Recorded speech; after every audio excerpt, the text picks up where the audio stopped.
Be honest with me, what is the real reason why you're single right now?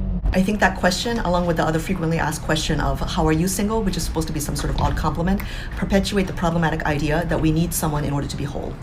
Right off the bat, you can tell she's one of those I don't need no man type of women.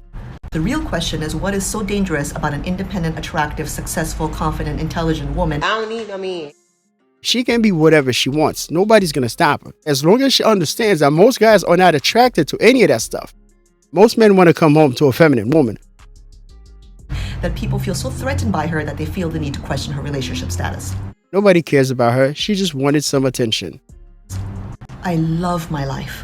I've traveled to 33 countries by myself. I go to bars, restaurants, movies by myself all the time. I go on outdoor adventures, do all the things by myself all the time. I don't need someone else or anything external to complete me. And those are the same women who cry themselves to sleep at night. For You page is filled with men advocating for independence, self-love, and acceptance. But I realized maybe we don't have enough women sharing their stories about how amazing and freeing and beautiful an independent life filled with self-love and acceptance truly is.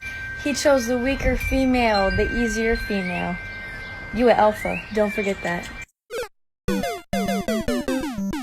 I have decided to be the feminine energy in my relationship.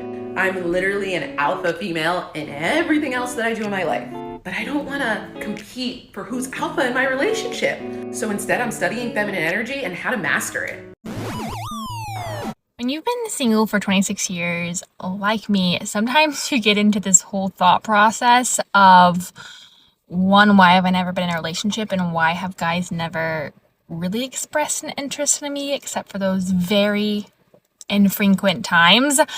And then I start thinking about who I am as a person and how, one, I'm an introvert, so I'm just really awkward, especially around people I don't know. And if I like you, I'm even more awkward. She's not bad looking, so what's the real reason for this?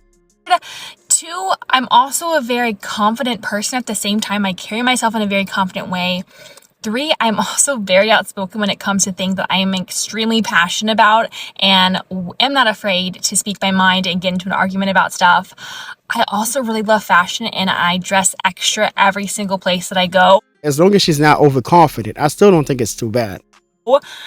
I'm pretty tall and I also have red hair, which apparently is intimidating to people. Stop the cap. Being a redhead is not a reason, because I know a lot of guys who love that. I don't know if I believe her. I just got in from the date that everybody told me not to go on. Yes, it went terribly. First of all, he's a Billy no mate. I asked who he's closest to. He said, I don't really have any friends. I don't put stock in friendship. What do you mean? He said, I mean what I said. I don't value friendship. It's hard to make friends as an adult. I can understand not having friends, but not wanting any. What is so hard to understand? Some people are just loners. Bit weird. Secondly, yes, he pushed me to order more than a salad. No, I didn't. I'm not playing that game. He commented on me being curvy a lot. First time, fine. Fifth time, creepy. Then we head from restaurant to bar. On the way to the bar, I see one of my male friends on a night out. He says a quick hello, scopes who I'm on a date with. All is fine. Not. When I went to the loo in the bar, I had a text from that male friend that said, might want to tell your man that I'm married, because he just looked me up and down and gave me the nastiest look.